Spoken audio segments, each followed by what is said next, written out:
Now the matters raised with permission. Shriman Vivek K. Dankaji. Sir, I'm voicing the concern of nearly 5 lakh chartered accountants who live in this country and work, and also more than 4 lakh who live abroad. Sir, they are the gatekeepers of our businesses. They are the crisis managers of our and operationalize government policies. If you remember demonetization, the ministers may announce, but it's the CAs who implemented it. Look at GST. Government makes a policy declaration, but it is the CAs who are fighting for the population and making it work, because there were so many forms, so much law, so much rules, which a common man didn't even know. The problem today is the CAs feel threatened. Their privacy is threatened. Their client confidentiality is threatened. How can agencies intrude into their profession with such impunity?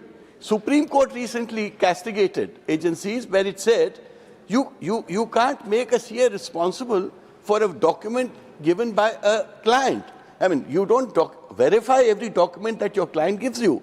So my first submission is, time has come for a CA Protection Act, or at least some act which protects lawyers, some law which protects doctors.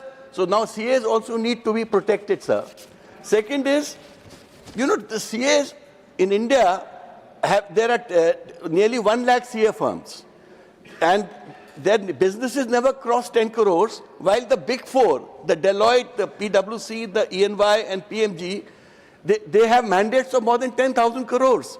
The point that I'm making is, if it is time to encourage our own CAs, our own law firms, if you have invitations of mandate of more than 500 crores, which Indian law firm, CA law firm can even bid for it? So my problem is, all this is happening because these firms have great influence. Most of the children of bureaucrats, they were either joining these firms, or now these days they're becoming lawyers. So point is that I'm making is that it is high time that we encouraged our own CA law firms to become big. And that is how you will be able to reduce the influence of these big four.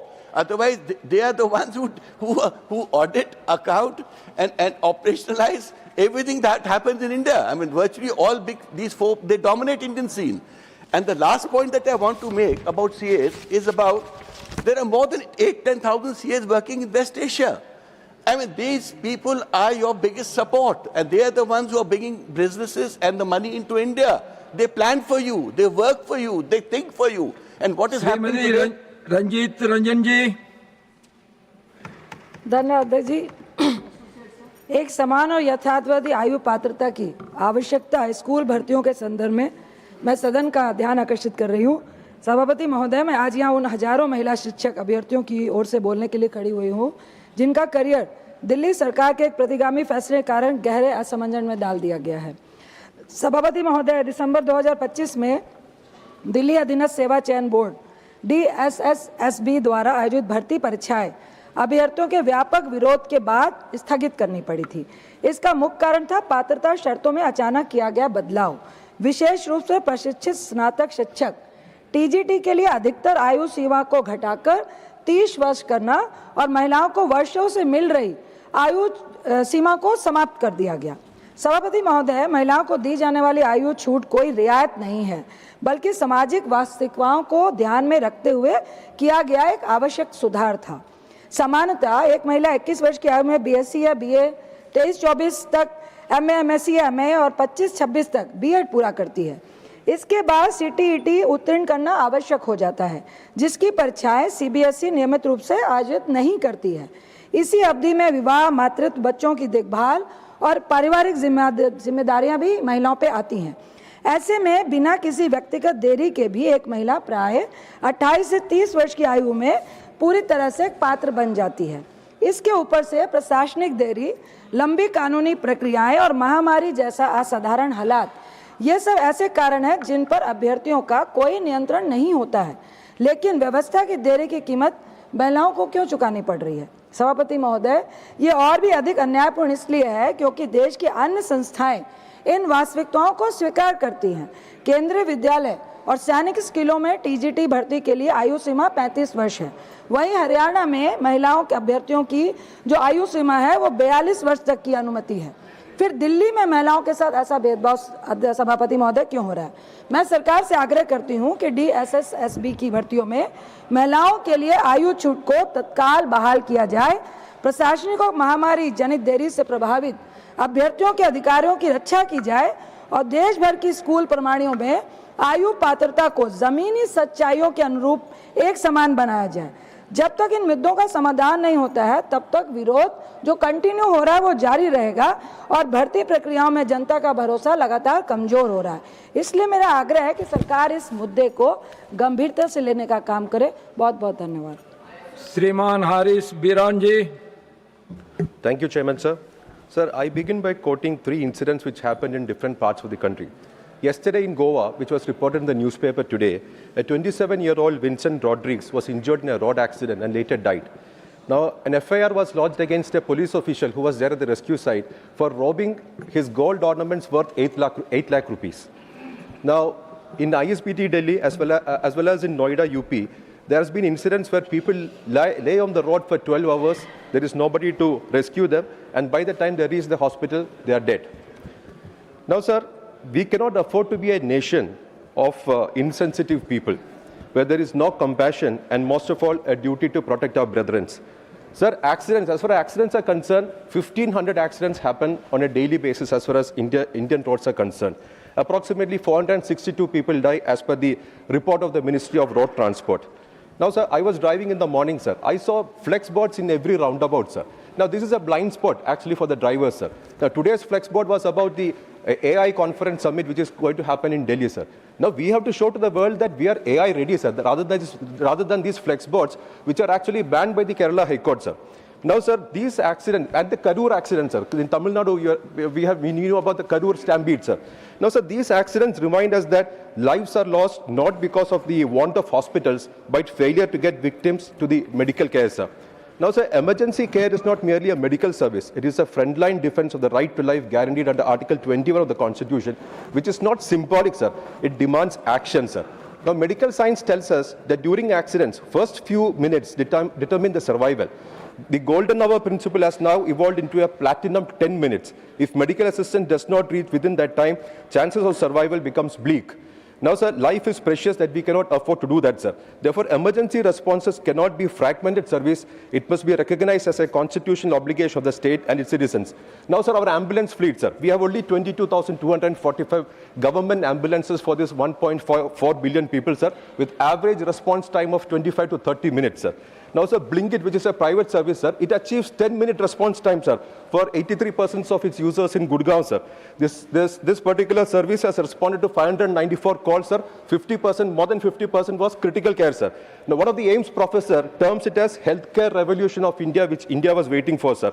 Now, as far as hospitals are concerned, sir, if a trauma patient enters a hospital, the said hospital is to be legally be deemed as a state agent for the first 48 hours, sir. They should not demand any money or anything, sir. Now, sir, a nation capable of robotic surgeries and organ transplants must not lose their lives to delayed ambulances or disorganized response systems, sir. I urge the government to look into it, sir. Thank you. Sriman Mehta Raghunatha Reddy Garu. Thank you, Honorable Chairman, sir. I wish to raise an issue of urgent public importance regarding the incomplete fishing harbors in Andhra Pradesh, which were sanctioned and commenced during the tenure of previous state government led by Sri Y.S. Jagan Mohan Reddy ji, but are yet to be completed and made fully functional. Sir, these fishing harbors were intended to provide safe berthing, landing facilities, ice plants, cold storage, action halls, and hygienic fish handling infrastructure to marine fishermen. However, now, due to non-allocation of funds, several projects remain stalled at various stages. As a consequence, fishermen continue to face unsafe landing conditions, post-harvest losses, poor price realization Wait, and please, livelihood wait. insecurity, particularly affecting traditional and small-scale fishermen along the Andhra Pradesh coast.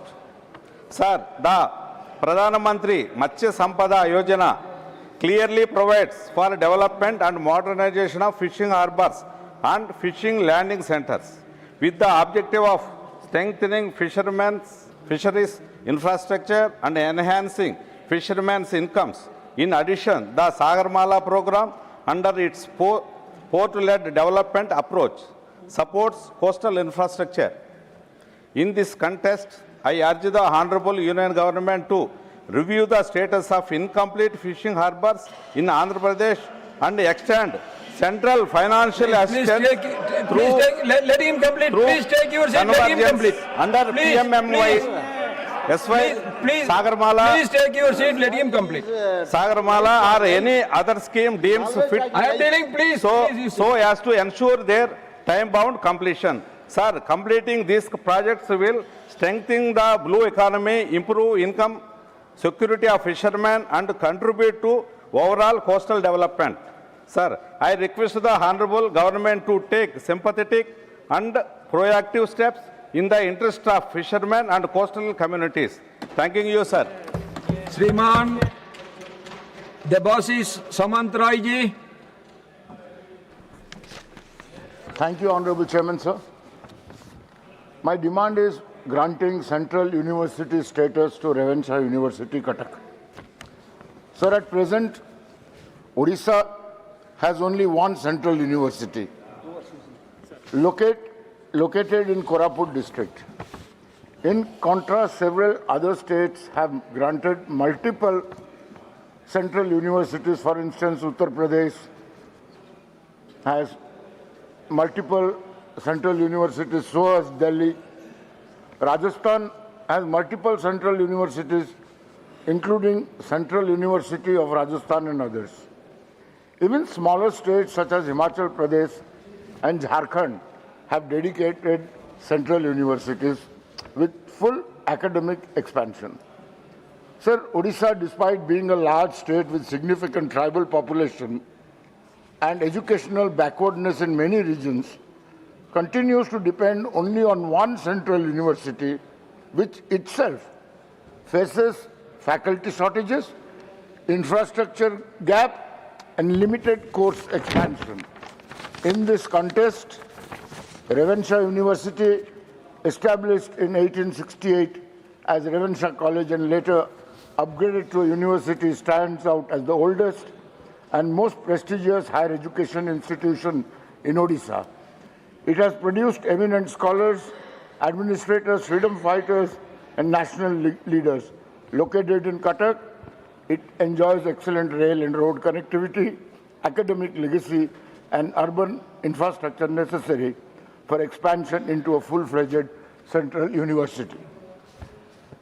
Granting Central University status to Revansha will ensure better central funding and research grants, attract quality faculty and international collaborations, expand interdisciplinary and emerging courses, promote regional balance in higher education. Sir, if equity and cooperative federalism are guiding principles, then Odisha deserves at least one more Central University of national stature. Yes.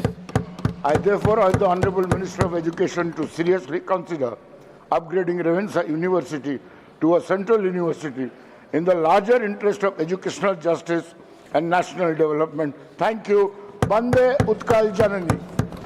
Honorable Shriman Mallikarjun Kharge ji. Sir, सभापति जी, मैं एक बेहद गंभीर विषय पर सदन का ध्यान आकर्षित करना चाहता हूं। 21वीं सदी में जबकि हम बड़े बड़े सामाजिक विकास के दावे करते हैं, सामाजिक रिफॉर्म की बात करते हैं, हिंदू एक होना इसकी बात करते हैं, तो ओडिशा में एक दलित महिला हेल्पर कम कुक द्वारा तैयार भोजन को समुदाय विशेष के लोग अपने बच्चों को देने से मना कर देते हैं। पिछले 3 महीनों से उस आंगनवाड़ी सेंटर का बाइकआउट चल रहा है।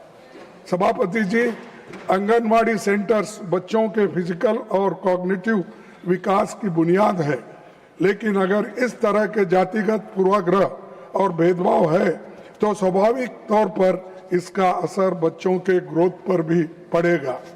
इस प्रकार की घटनाएं संविधान के आर्टिकल 21A के तहत शिक्षा के अधिकार को सीधे प्रभावित करती है।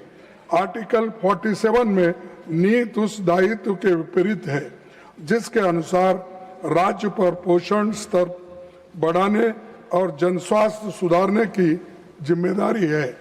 मैं आपसे अनुरोध करूंगा कि ऐसे मुद्दे को वर्क प्लेसेस पर होने वाले व्यापक जाति आधारित भेदभाव के संदर्भ में भी देखा जाएगा। हाल में वर्षों में ऐसी कई चिंताजनक घटनाएं सामने आई है जिन पर समय रहते सख्त कार्रवाई की जाती तो आगे की घटनाओं को रोका जा सकता था। कुछ वर्ष पूर्व मध्य प्रदेश में एक व्यक्ति द्वारा एक आदिवासी मजदूर पर पेशाब करने की अमानवीय घटना सामने आई थी जिसने समाज को झकझोर कर दिया।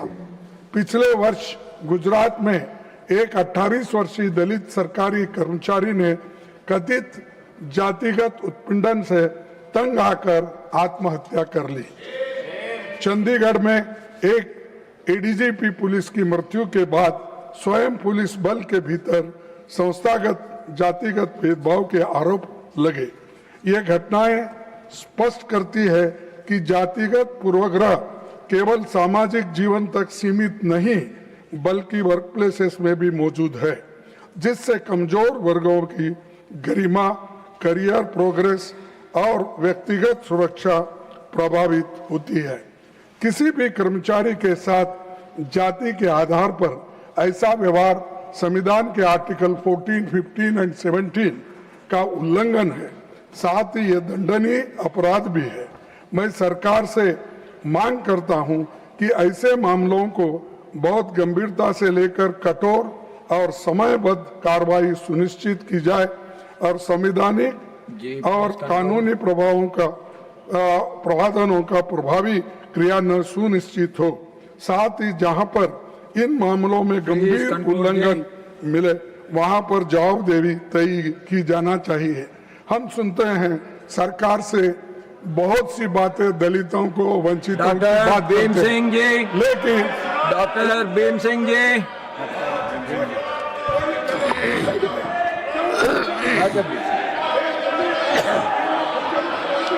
माननीय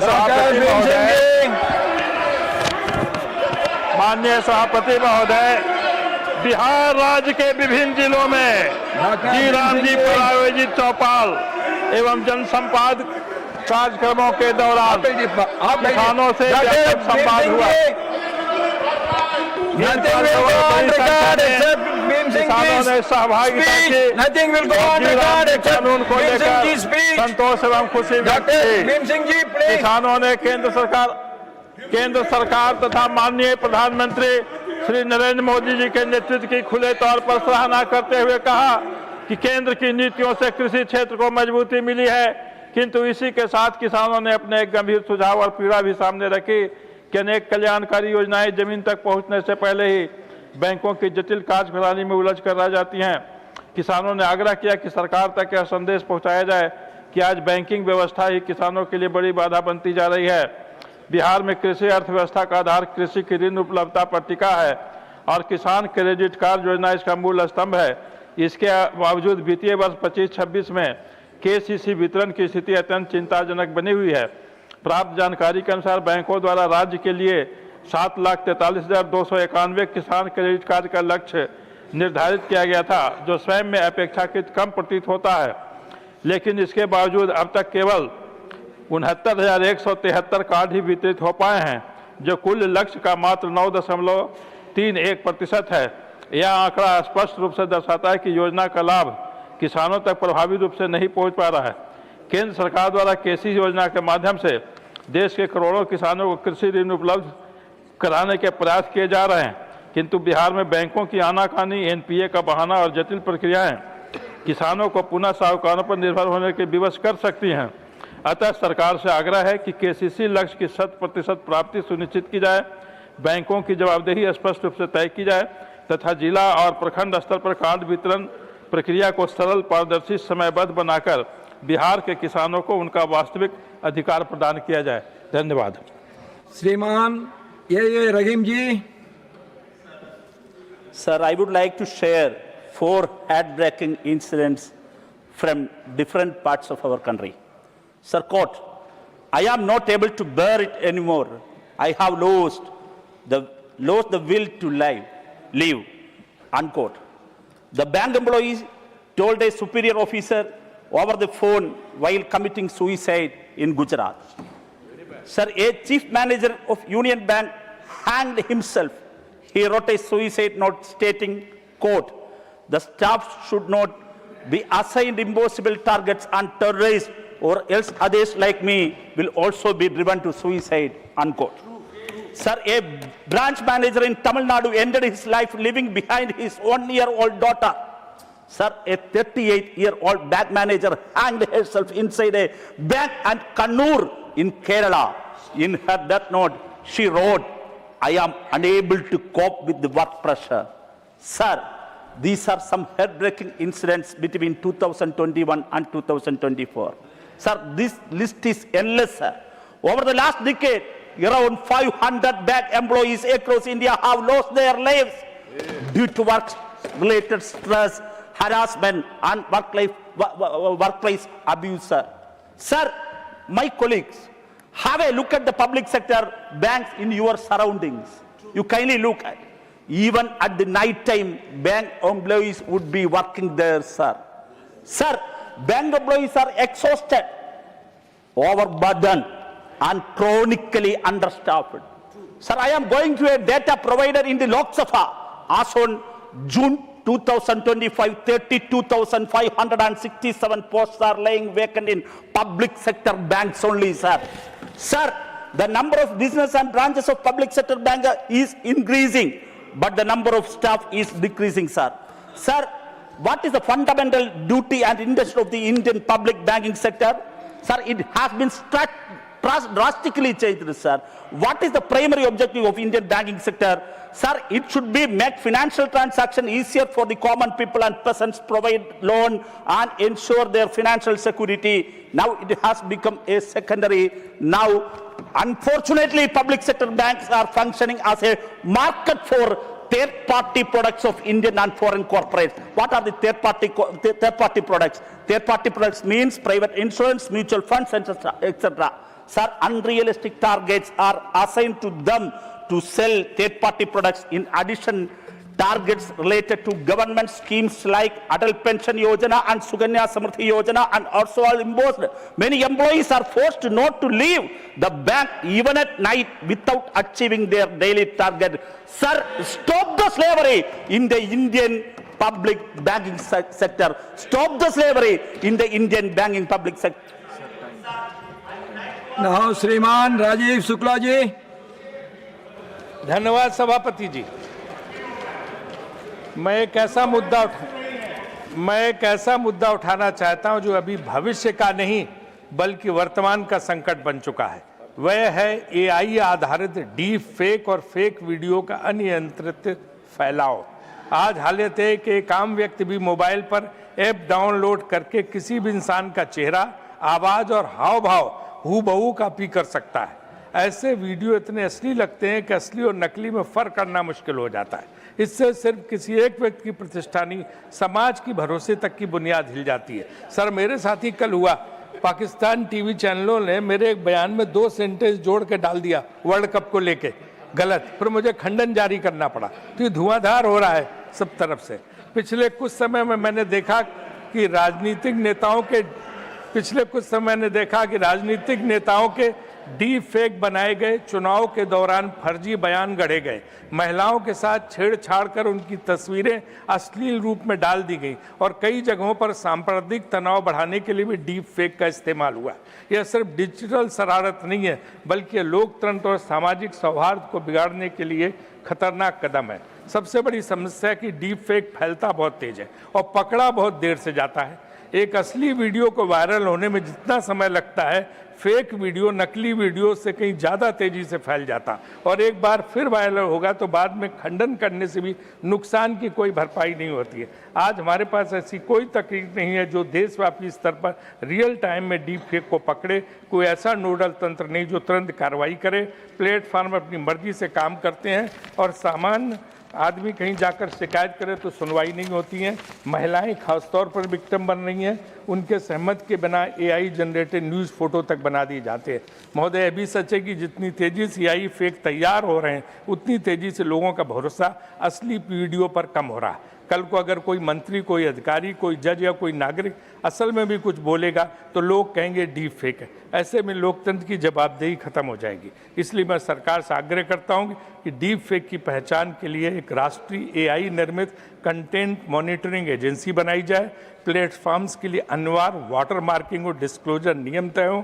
महिलाओं के खिलाफ AI आधारित अपराधों के लिए सख्त और अलग श्रेणी का कानून बने और युवाओं को इस नए खतरे से बचाने के लिए डिजिटल साक्षरता और जागरूकता अभियान चलाया जाए। AI की रफ्तार से कानून नहीं चल रहे, इसी वजह से समाज को नुकसान हो रहा है। सरकार को इस पर तत्काल कदम उठाने होंगे। धन्यवाद। श्रीमती सीमा Dwivedi ji.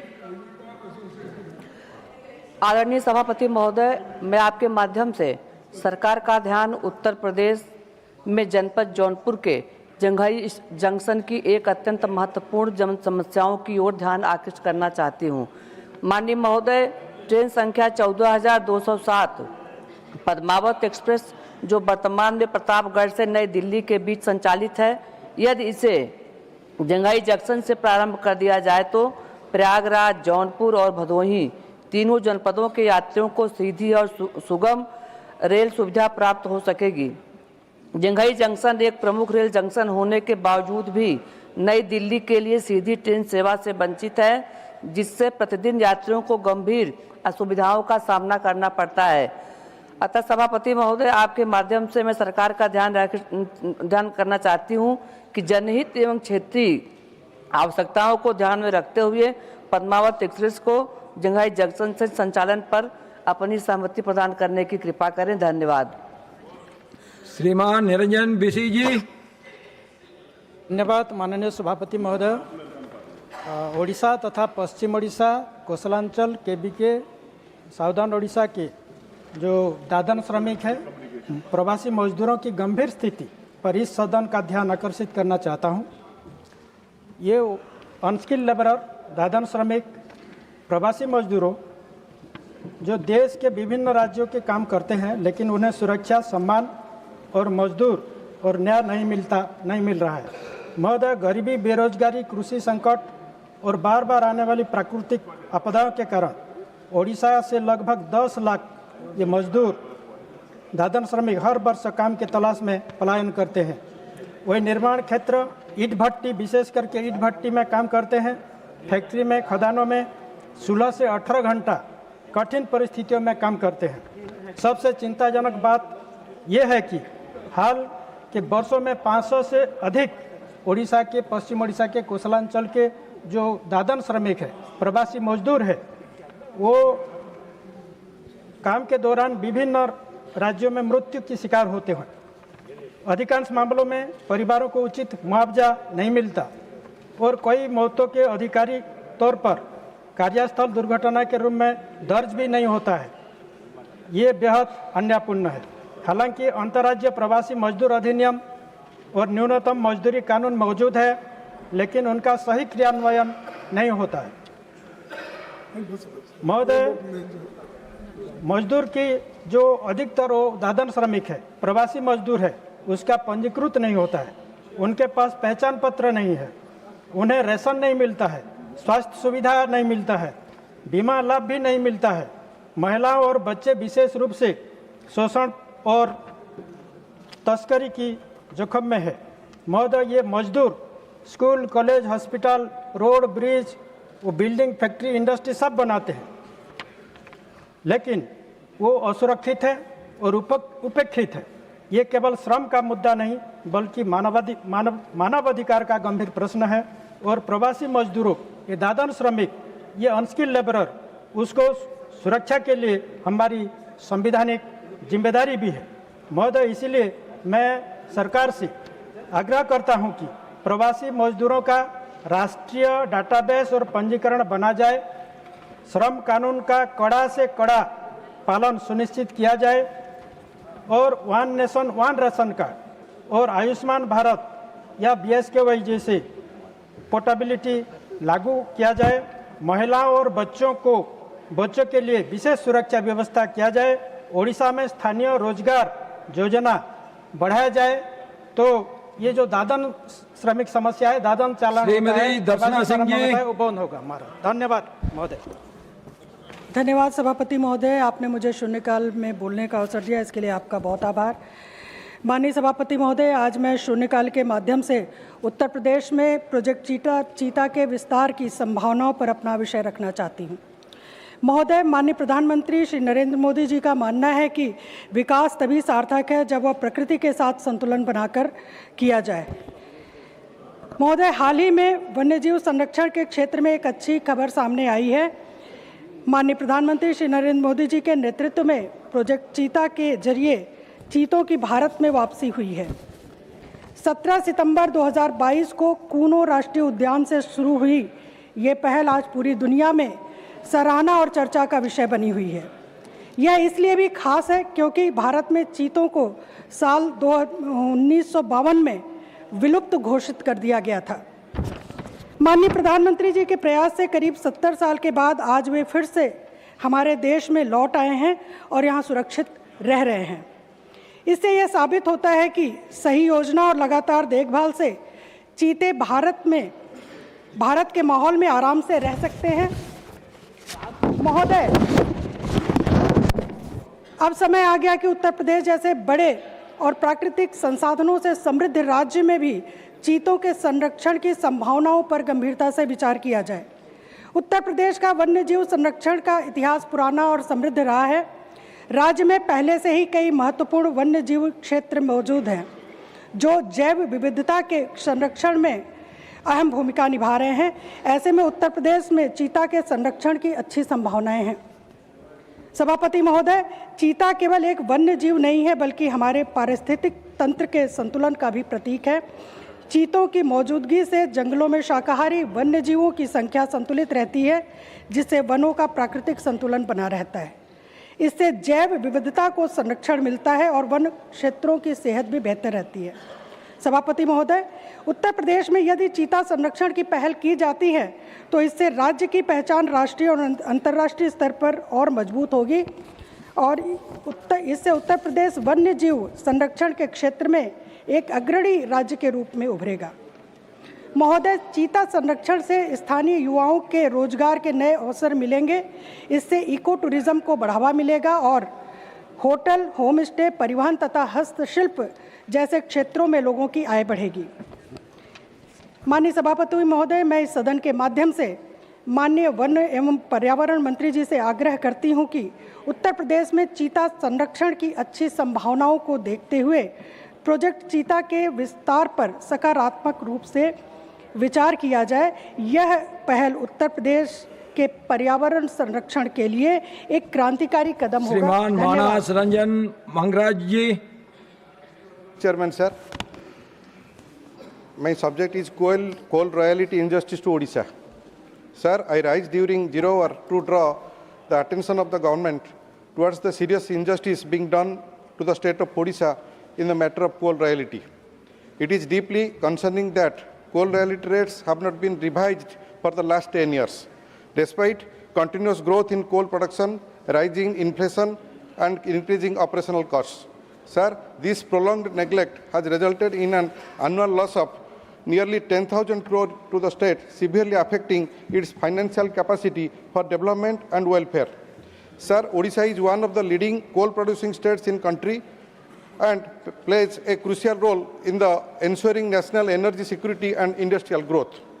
While the nation benefits immensely from its rich mineral resources, the people of Odisha continue to pay a heavy price. Sir, large-scale mining has led to environmental degradation, deforestation, pollution of air and water, and displacement of thousands of tribal and rural families, causing loss of livelihoods and social disruption. Sir, despite bearing these long-term social and ecological costs, Odisha has not revised fair compensation. This reflects an imbalance in our federal structure and undermines the principles of cooperative federalism. Sir, a resource-rich state should not remain economically deprived while contributing significantly to national progress. I therefore urge the government to immediately revise coal royalty rates, link them with market prices and inflation, and ensure timely and just compensation to Odisha. This step is essential for sustainable development, social justice, and strengthening the spirit of federalism. Thank you, sir. Shrimati माया नरोलिया जी। धन्यवाद माननीय सभापति महोदय जी, आपने शून्य काल में हमें बोलने का अवसर प्रदान किया। माननीय सभापति महोदय जी, मैं आपके माध्यम से सरकार का ध्यान मध्य प्रदेश के खनन क्षेत्र की ओर आकर्षित करना चाहती हूँ।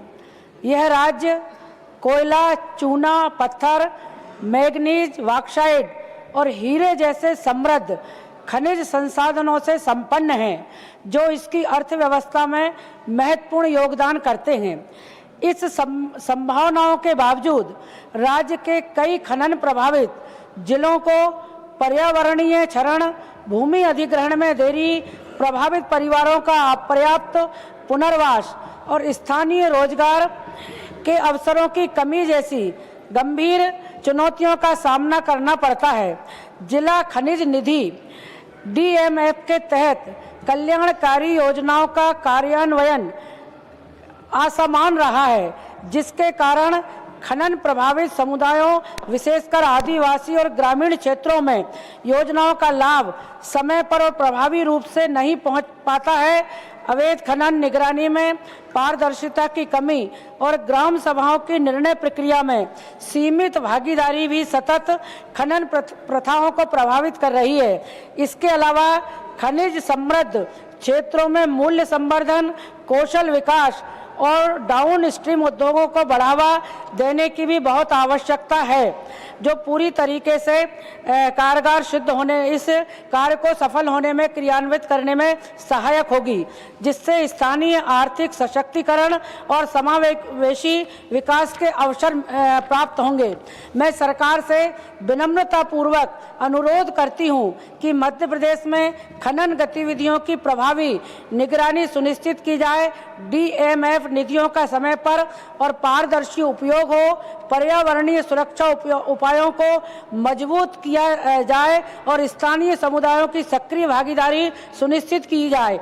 इसके अतिरिक्त कौशल विकास, डाउन स्ट्रीम उद्योगों के समर्थन और स्थायी आजीविका के अवसर उपलब्ध कराने के उपाय किए जाएं, ताकि खनिज संसाधनों का विकास समावेशी, पर्यावरणीय रूप से जिम्मेदार और क्षेत्रीय संतुलन विकास में परिवर्तित हो। धन्यवाद। श्रीमती ममता मोहनदास जी।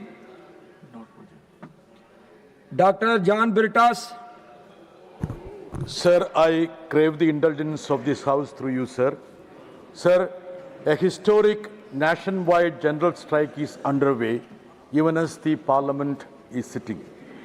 Sir, crores of workers, employees, farmers, agriculture workers, from government offices to remote mines are on the path of strike, sir.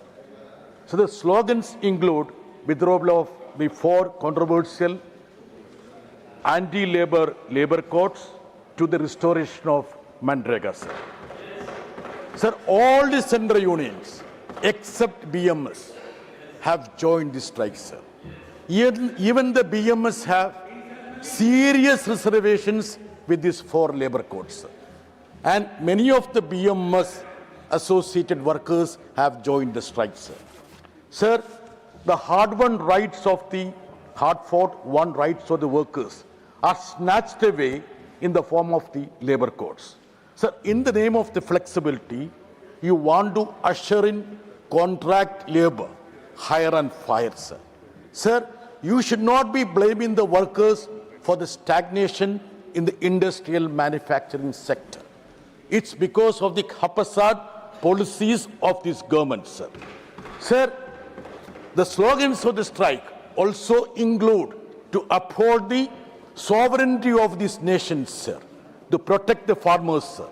Sir, the Indo-US deal, Jaishankar ji, please listen to this, have created widespread protest and also consternation among crores of people, sir. Sir, you are the vocal exponent of energy security and also strategic autonomy, sir. Now he is mum on this energy security. Please stick on to Sir, your subject. Sir, this is subject. You are sir. deviating from Sir, your subject. we have virtually forfeited our sovereignty. What has happened to all these slogans which were raised by honorable ministers, including the Minister of External Affairs, sir. Sir, now zero tariff for US and 18 for India has become the normal, sir. You have given Sir, for the 4 labor codes. sir, but this you are- also is this is coming under that. this also, sir. Sir, You sir, please stick on to your subject, please. Sir, this is also one of the slogans of the general strike. So I am referring to the different slogans that are being raised by workers, farmers, agriculture workers, employees, sir. Sir, the protest of the workers is not only for their rights, but the rights of average citizen of this country, sir. Dr. Mehta Vikram Kulkarni ji. धन्यवाद माननीय सभापति महोदय, आपने मुझे शून्यकाल में बोलने का अवसर दिया। मेरा आज का शून्यकाल पुणे शहर सहित महाराष्ट्र की सभी शहरी क्षेत्र जहां वर्षा जल संचयन की लगातार उपेक्षा हो रही है उसके बारे में और संचयन की क्षमता बढ़ाने की आवश्यकता के बारे में है।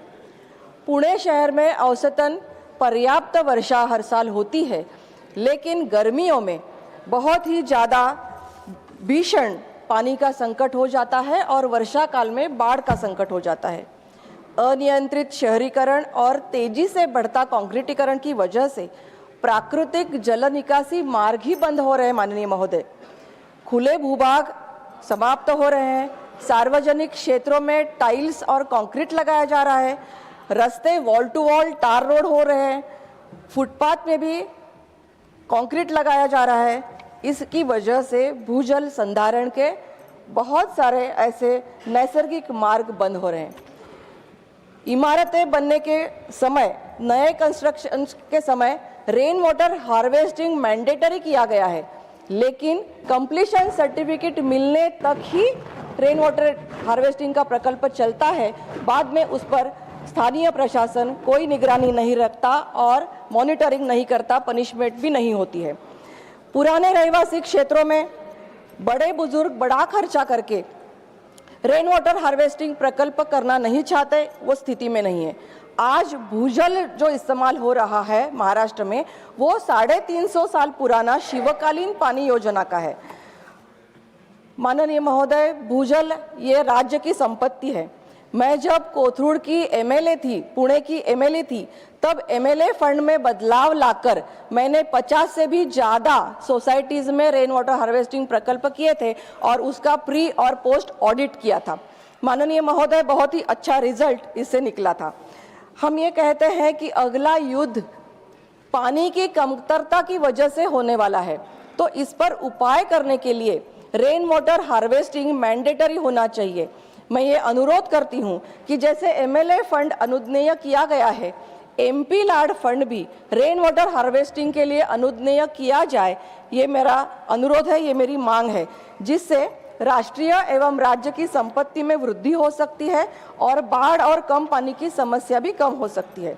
न्यू कंस्ट्रक्शन के लिए रेन वाटर हार्वेस्टिंग मैंडेटरी किया जाए और उसका मॉनिटरिंग किया जाए। सार्वजनिक क्षेत्रों में न्यू टेक्नोलॉजी का इस्तेमाल करके भूजल संधारण आवश्यक किया जाए, ये मेरी मांगे है। धन्यवाद माननीय सभापति। श्रीमती रेणुका चौधरी जी, श्रीमान मनन कुमार मिश्रा जी। माननीय सभापति महोदय जी, मैं आपके माध्यम से केंद्र सरकार का ध्यान बिहार राज्य के बक्सर जिले में स्थित ऐतिहासिक और पौराणिक महत्व के तीर्थ स्थलों तथा बक्सर क्षेत्र के समग्र विकास की ओर आकर्षित करना चाहता हूँ। बक्सर क्षेत्र प्राचीन काल से ही धार्मिक, सांस्कृतिक और आध्यात्मिक दृष्टि से अत्यंत महत्वपूर्ण रहा है। यहाँ स्थित रामरेखा घाट, सिद्धाश्रम, बामनेश्वर मंदिर, वामन अवतार स्थल, नाथ बाबा मंदिर, ब्रह्मेश्वर स्थान मंदिर सहित अनेक ऐसे तीर्थ स्थल हैं जिनका उल्लेख हमारे धार्मिक ग्रंथों एवं ऐतिहासिक स्रोतों में मिलता है। मान्यवर, देश के अन्य प्रमुख तीर्थ स्थलों जैसे अयोध्या, काशी, उज्जैन और द्वारका की भांति बक्सर भी एक बहुत ही महत्वपूर्ण क्षेत्र बनने की पूर्ण क्षमता रखता है, किंतु दुर्भाग्यवश आज तक इन तीर्थ स्थलों के समग्र विकास, आधारभूत सुविधाओं, धार्मिक पर्यटन और संरचना, आवागमन, स्वच्छता एवं श्रद्धालुओं की सुविधा हेतु कोई समर्पित और व्यापक योजना प्रभावी रूप से लागू नहीं की गई है।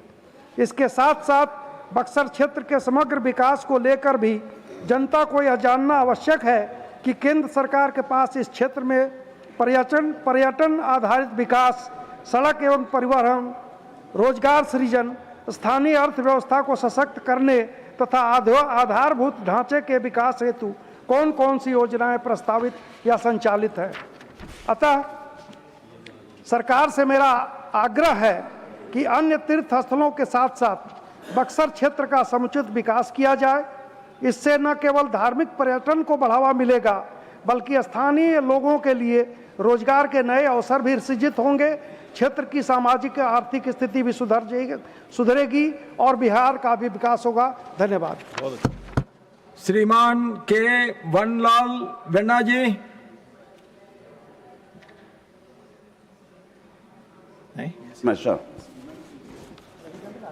Thank you, Honorable Chairman. I would like to raise an urgent need to declare new national highways in the state of Mizoram. There are two existing state highways in Nath Hill district in the state of Mizoram, namely Nath Hill through Darpo, Kokri, Cherlun, Thingsai, Bolpur, A, Saisicho, Indo-Myanmar border point.